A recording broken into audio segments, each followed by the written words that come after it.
வணக்கம். விஜய் கட்சிக்காரங்க வெளிநாட்டுக்காரங்கள்ட்ட எல்லாம் போய் ஓட்டு கேட்க ஆரம்பிச்சிட்டாங்க. அது மட்டும் இல்ல, இல்லாத ஒரு பொறுப்புல விஜய் இருக்கிறதா சொல்லவும் ஆரம்பிச்சிட்டாங்க. இப்படி ஒரு பொறுப்பு தமிழ்நாட்டுல மட்டும் இல்ல, இந்தியாவிலே இல்ல. என்ன பொறுப்பு அப்படின்னா அவங்க சொன்னது, சீஃப் மினிஸ்டர் ஆஃப் இந்தியா அப்படின்னு சொல்றாங்க. அப்படி தமிழ்ல என்ன அப்படின்னா, இந்தியாவுடைய முதலமைச்சர் அப்படின்னு சொல்லி மொழி தெரியாத ஒரு வெளிநாட்டுக்காரன் சொல்றாங்க. இப்படி மண்டைய தாண்டி வெளியில மூளையை படர விட்டு இருக்கக்கூடிய தாவேக இளைஞர்கள் இருக்காங்க.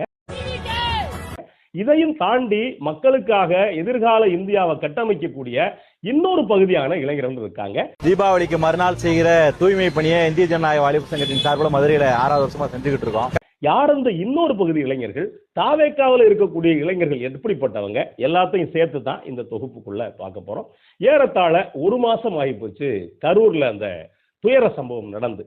ஏறத்தாழ 41 உயிர்கள் அப்படிங்கிறாங்க. அதோட சேர்த்து வயிற்றுல இருந்த கருவை சேர்த்து 43 உயிர்கள் அப்படிங்கிறாங்க. இன்னைக்கு வரைக்கும் அது பேசு பொருளா இருக்கு.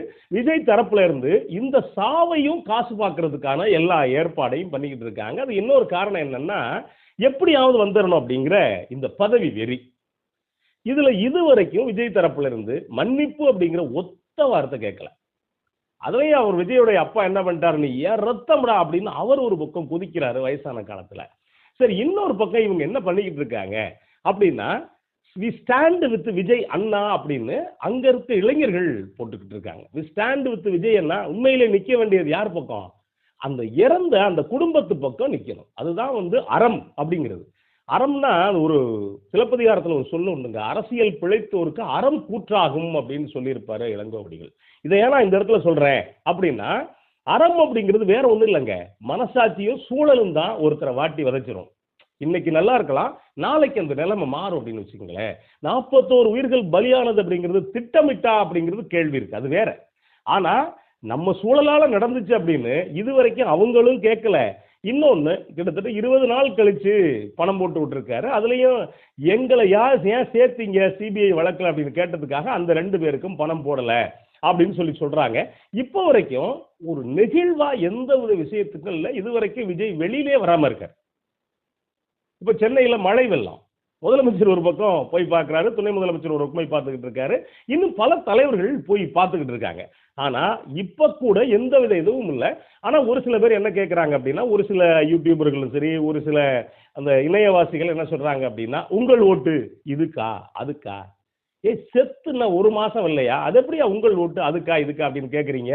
இப்படி நம்ம கேட்டோம்னா நம்மள ஒரு மாதிரி பேசுவாங்க. இதே நேரத்தில் விஜய் கட்சிக்காரங்க, நீங்க ஐசோ ஸ்பீடுங்கிற ஒரு யூடியூபர், ஏறத்தாழ 4.5 கோடி சப்ஸ்கிரைபர் வச்சிருக்கக்கூடிய ஒரு யூடியூபர், அவனுக்கு தமிழ் தெரியாது. சரி, தம்பி எல்லாம் இங்கிலீஷ் பேசக்கூடிய தம்பி தானே, துறை இங்கிலீஷ் எல்லாம் பேசுது அப்படிங்கிற வகையில தம்பி எல்லாம் இங்கிலீஷ் எல்லாம் பேசக்கூடிய தம்பி தானே அப்படின்ன உடனே அங்க போய் டிவிக்க அப்படின்றாங்க. அவன் என்னன்னு கேட்கறான் புரியாம.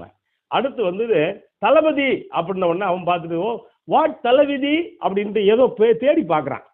ஏதோ அவன் செல்ல வச்சு தேடி பார்க்கறான். தளபதினா என்ன வரும் அவனுக்கு? இங்கிலீஷ்ல ஒன்றும் வராது இல்ல. தளபதினா தமிழ், தளபதிங்கிறது வேற. அப்புறம் அடுத்து பார்த்துட்டு தான் இந்த கூத்து அரங்கேறி இருக்கு. என்ன கூத்து அரங்கேறி இருக்கு அப்படின்னா, நீங்க தமிழ்நாட்டை கவனிச்சு பாருங்களேன்.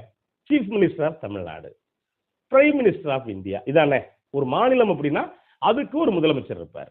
இந்தியாவை பொறுத்த வரைக்கும் ஆக பெரிய இடம் அப்படிங்கிறது ஜனாதிபதிக்கு இருந்தாலும் அதுக்கு பெரிய அதிகாரம் இருக்கக்கூடிய இடம் யார் அப்படின்னா பிரதமர். அவருக்கு என்ன சொல்லுவோம்? சீஃப் மினிஸ்டர் ஆஃப் இந்தியா அப்படின்னு சொல்லுவோம், பிரைம் மினிஸ்டர் ஆஃப் இந்தியா அப்படின்னு சொல்லுவோம். ஆனா இவங்க என்ன சொல்றாங்க அப்படின்னா, சீஃப் மினிஸ்டர் ஆஃப் இந்தியா அப்படிங்கிறாங்க. அப்படின்னு அப்பவும் தேடி பார்க்கறான், கிடைக்கல. அப்படி ஒரு பொறுப்பு இந்தியாவில் இல்லையே. நீங்க சீஃப் மினிஸ்டர் ஆஃப் தமிழ்நாடு அப்படின்னு போட்டா ஸ்டாலின் அப்படின்னு வரும், முக ஸ்டாலின் வரும். சரி, பிரைம் மினிஸ்டர் ஆஃப் இந்தியா அப்படின்னா நம்ம பிரதமர் நம்ம மோடி அவருடைய பேர் வரும். இது இல்லாம புதுசா ஒரு பேர் வருதுன்னு அவன் கிடந்து குழம்புறான். நம்மளால எப்படிப்பட்ட ஆளு பார்த்தீங்களா? அந்த வெளிநாட்டுக்காரன் 4.5 கோடி வச்சிருக்க யூடியூபரே குழப்பி விட்ட ஆட்கள் அங்க போய் எதுக்கு ஓட்டு கேட்கறாங்க? அவன்கிட்ட எதுக்கு அப்படின்னு தெரியல. ஏன்னா தமிழ்நாட்டிலே ஓட்டு கேட்கறது ஏகப்பட்டது இருக்குன்னு வச்சுக்கோங்களேன். அப்ப இப்படி ஒரு குதூகலாம எப்படி அவங்களால இயங்க முடியுது? 41 உயிர்கள் பலியான பிறகு ஒருத்தர் கூட புஷி ஆனந்த் பாவம் எங்க இருக்காருன்னு தெரியல, அப்படி எல்லாம் போகுது அப்படின்னு வச்சுக்கோங்களேன். இப்படி ஒரு வகையான எந்தவித கட்டமைப்பும் இல்லாம, அதாவது தற்கூரிங்கிற சொல்ல நான் இடையில ஒரு முறை பயன்படுத்த இருந்தேன். அதுக்கு உண்மையில எனக்கு வருத்தம் தான். அப்படி ஒரு சொல்ல நம்ம பயன்படுத்தக்கூடாது அப்படிங்கிறது. ஆனா எந்தவித கட்டமைப்பும் இல்லாம, எந்தவித திசையும் தெரியாம இயங்கக்கூடிய இளைஞர்கள்.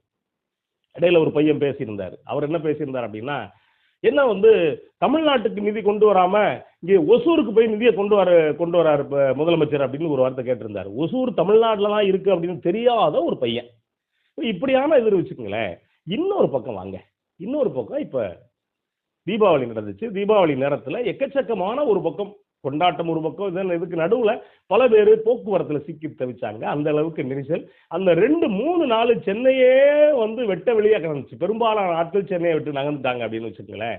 இதே நேரத்துல இந்த தீபாவளி காலகட்டத்துல வெடி வெடிச்சு இன்னும் பல மாசுக்கள் உருவாருச்சு. அதுல குறிப்பா கவனிச்சு பாத்தீங்கன்னா, மதுரை திண்டுக்கல் பகுதியில இந்திய ஜனநாயக வாலிபர் சங்கத்தை சேர்ந்த இளைஞர்கள் தூய்மை பணியை இந்திய ஜனநாயக வாலிபர் சங்கத்தின் சார்பில் மதுரையில 6வது வருஷமா செஞ்சுக்கிட்டு இருக்கோம். கடந்த வருஷம் தூய்மை பணி செய்யும் போது மாநகராட்சியிலிருந்து அதிகாரிகள் சொன்ன தகவல், போன ஆண்டு மட்டும் 1300 டன் குப்பை தீபாவளி அப்ப சேர்ந்திருக்குன்னு சொன்னாங்க. இந்த ஆண்டு அதை தாண்டி 1800 டன் குப்பையா மாறி இருக்கு. அவங்களும் இளைஞர்கள் தான். இந்திய ஜனநாயக வாலிபர் சங்கத்தை சேர்ந்த இளைஞர்கள் மழை ஊத்திக்கிட்டே இருக்கு. அந்த மழையோட சேர்த்து சுகாதார பணியாளர்களோட சேர்ந்து குப்பையை அள்ளுறாங்க. அள்ளி வாரி கொட்டி அது இன்னும் என்ன சொல்றாங்க அப்படின்னு நீங்க வீடியோவில் பார்க்கலாம். நிறைய வீடியோக்கள் இருக்கு அவங்க அள்ளுனது. கூடவே சேர்ந்து மதுரை எம்பி சு வெங்கடேசனும் அள்ளுறாரு. அவங்க என்ன கணக்கு சொல்றாங்க அப்படின்னா, மதுரை ஏற்கனவே போன ஆண்டு 1500 டன் குப்பை சேர்ந்துச்சு தீபாவளி அப்ப. இந்த ஆண்டு கிட்டத்தட்ட ஒரு 300 டன் சேர்த்து 1800 டன் குப்பை சேர்ந்திருக்கு. குப்பையை போடுறதோட மட்டும் இல்ல, சுத்தம் பண்ண வேண்டியது நம்முடைய வேலை அப்படின்னு சொல்லிட்டு ஒரு இளைஞர்கள் பங்கெடுத்திருக்காங்க. அந்த இளைஞர்களும் இதே தமிழ்நாட்டில் தான் பிறந்தாங்க, இதே இந்தியாவில் தான் பிறந்தாங்க. அந்த இளைஞர்களும் நினைச்சிருந்தா இந்த மாதிரி கத்தலாம். அப்படின்னு கத்தலாம் இல்ல, ஆனா கத்தல. அவங்க என்ன பண்றாங்க அப்படின்னா, இந்த சமூகத்துல நம்ம பிறந்தோம், இந்த சமூகத்தை கட்ட வைக்க வேண்டிய தேவை நமக்கு இருக்கு அப்படிங்கிற வகையில அந்த மழையோட மழையா உடம்புல சீட்டுகளை போட்டுக்கிட்டு அல்றாங்க. அதோட சேர்த்து எம்பி வெங்கடேசன் அல்றாரு. ஏன் அவர் அல்றாரு அப்படின்னா, இளைஞர்களுக்கு ஒரு வழிகாட்டணும், அப்போ இளைஞர்களுக்கு ஒரு உத்வேகம் கொடுக்கணும் அப்படிங்கிறதுனால அல்றாரு. இது திண்டுக்கல்லையும் நடந்துச்சு. இப்போ இப்படிப்பட்ட இளைஞர்கள் ஒரு பக்கம் யோசிச்சு பாருங்களேன். எது சமூக பொறுப்பு? சம்பந்தம் இல்லாம கத்துறது, ஒரு நடிகனை போய் பார்க்கறதுக்காக ஏறி நின்று மரத்துல இருந்து ஏறி நின்றது, நீங்க டிரான்ஸ்ஃபார்மர்ல இருந்து ஏறி குதிக்கிறது, நீங்க அந்த ஷீட்டு போட்டு அந்த ஷீட்ல ஏறி நின்று அது உடைஞ்சு கீழே விழுகிறது, இது சமூக பொறுப்பா? இப்படி ஒரு விஷயம் வரும்போது அந்த திருவிழாவையும் கொண்டாடணும், அதே நேரத்தில் அது உண்டான அந்த கழிவுகளையும் குப்பைகளையும் அகற்றணும் அப்படிங்கிற எண்ணம் இருக்கக்கூடிய இந்திய ஜனநாயக வாலிபர் சங்க இளைஞர்கள் உங்க கண்ணுக்கு தோணுதா அப்படிங்கிறத நீங்களே இன்னொரு பக்கம் முடிவு பண்ணிக்கலாம். அது உங்களுடைய முடிவுக்கு விட்டுறேன். 2 வகையான இளைஞர்கள் இருக்காங்க அப்படின்னு சொன்னேன்ல. நீங்க விஜய் கட்சிக்கு பாருங்களேன். இப்போ போய் பார்த்தீங்கன்னா அவருடைய மாநாடு நடந்த இடத்துல பார்த்தீங்கன்னா டாஸ்மாக் வியாபாரம் பல மடங்கு தாண்டிருச்சு. அங்க இருக்கிறது யாரும் பெரும்பாலும் 40 வயசு கடந்தவங்க வந்திருக்க மாட்டாங்க. 1-2 பேர் இந்த விஜயை பார்க்கக்கூடிய ஆர்வத்தில் வந்திருப்பாங்க. ஆனால் அதே நேரத்தில் டிஒய்எஃப்ஐ மாநாடு நடக்கும். இந்திய ஜனநாயக வாலிபர் சங்கத்தினுடைய மாநாடு நடக்கும். அது மாவட்ட மாநாடு நடக்கும், ஒன்றிய மாநாடு நடக்கும், அதே மாதிரி மாநில மாநாடு நடக்கும், கிளை மாநாடு நடக்கும். முறையா ஒன்னொன்னா நடந்து கடைசியில் மாநில மாநாடு நடக்கும். இந்த மாநில மாநாட்டில் பேரணி போவாங்க, ஊர்வலம் போவாங்க. மாநில மாநாடு 2 நாள் நடந்து பொதுக்கூட்டமும் நடக்கும். இந்த மாநாட்டுக்கு வரக்கூடிய இந்திய ஜனநாயக வாலிபர் சங்க இளைஞர்களுக்கு போலீஸ் படை தேவைப்படாது. எங்களுக்கு கம்மியா கொடுத்துருக்காங்க, அதனாலதான் நடந்து போச்சு அப்படிங்கிறதுக்கான எந்த ஒரு இந்த மாதிரியான பிதற்றல் இருக்காது, எந்த மாதிரி புலம்புலம் இருக்காது. ஆளுங்கட்சியை குறை சொல்லக்கூடிய, அதே மாதிரி அரசாங்கத்தை குறை சொல்லக்கூடிய இந்த வகையில எந்த உத்தி இருக்காது. போலீஸ் அங்க தேவைப்படாது. ஏன்னா அங்க ஒவ்வொரு இளைஞனும் வரக்கூடிய இளைஞனும் தன்னைத்தானே ஒரு காவல்துறை அதிகாரி மாதிரியே நடத்திக்குவாங்க. அந்த கட்டமைப்பு, அந்த ஒழுங்கு அங்க போய் பாத்தீங்கன்னா டாஸ்மாக்ல இவங்களால 99.99% வியாபாரம் இருக்காது. ஏன்னா பெரும்பாலும் 1000ல் 1 இளைஞர் கூட குடிக்க மாட்டாங்க. ஏன் அது சொல்றேன் அப்படின்னா, தெரியாம யாராவது குடிச்சிருக்கலாம். அப்படி இருந்தா கூட அந்த அமைப்புல இருந்து அவங்க நீக்கிடுவாங்க. அப்படிப்பட்ட ஒரு அமைப்பு, அப்படிப்பட்ட அமைப்புல இருந்தா என்ன பண்ணிருக்காங்க அப்படின்னா, இப்ப இந்த குப்பைகளை அள்ளியிருக்காங்க. இது மட்டும்தான் அவங்க வேலையாங்க அப்படின்னா, தமிழ்நாட்டில் இளைஞர்களுக்கு எந்த பிரச்சனை வந்தாலும், அது மட்டும் இல்ல, நீங்க படிக்கக்கூடிய இளைஞர்களாக இருந்தாலும் சரி, அதே மாதிரி பொதுமக்களுக்கு எந்த பிரச்சனை இருந்தாலும் சமரசம் இல்லாம போராடி வாங்கி கொடுக்கக்கூடிய அமைப்பு, அதே மாதிரி இளைஞர்களுக்கு வழிகாட்டக்கூடிய ஒரு அமைப்பு. இப்ப அப்படிப்பட்ட அமைப்பை யோசிச்சு பாருங்களேன். அந்த அமைப்புல ஒரு புள்ள சேர்ந்தான் அப்படின்னா, அந்த புள்ளை முதல்ல சமூக மனிதனா மாறுவான். அடுத்தவனுக்கு உதவி செய்யக்கூடியவனா மாறுவான், தன்னைத்தானே உயர்த்திக்குவான். அவனுக்கு இந்த குடி பழக்கம், சிகரெட் பழக்கம், இந்த மாதிரியான எந்த பழக்கம் இருக்காது. அப்ப அப்படிப்பட்ட இளைஞன் எப்படிப்பட்ட இளைஞன் அப்படின்னா, ஒரு இந்திய ஜனநாயக வாலிப சங்கம் அப்படிங்கிற ஒரு அமைப்பால புடம்போடப்படக்கூடிய இளைஞன். இப்ப அந்த மாதிரி இளைஞன் நம்ம வீட்டுக்கு தேவை, இன்னொன்னு இந்த சமூகத்துக்கும் தேவை. ஆனா இந்த மாதிரி எப்படிப்பட்ட இளைஞர்கள் எப்படிப்பட்டவங்க அப்படின்னா, விஜய் அப்படிங்கிற ஒரு நபர் சினிமாவுக்கு வரணும் அப்படிங்கிறதுக்காக, அவர் விஜய் அப்படிங்கிற ஒரு நபர் சினிமாவில் சம்பாதிக்கணுங்கிறதுக்காக இவ்வளவு பேர் மூளையை கழுவி முச்சந்தியில வைக்க ஏற்பாடு செய்யப்பட்ட இளைஞர்கள். எதுவும் திட்டமிட்ட விஷயம் தான், சாதாரண விஷயம்லாம் கிடையாது. தற்கொலைன்னு சொல்றோம்ல, இல்ல. விஜய் அப்படிங்கிற ஒரு நபருக்காக ஏறத்தாழ தமிழ்நாட்டில் பல லட்சம் இளைஞர்கள் தங்களுடைய வாழ்க்கையை தொலைச்சிட்டு நிற்கிறாங்க அப்படிங்கிறது யதார்த்தம்.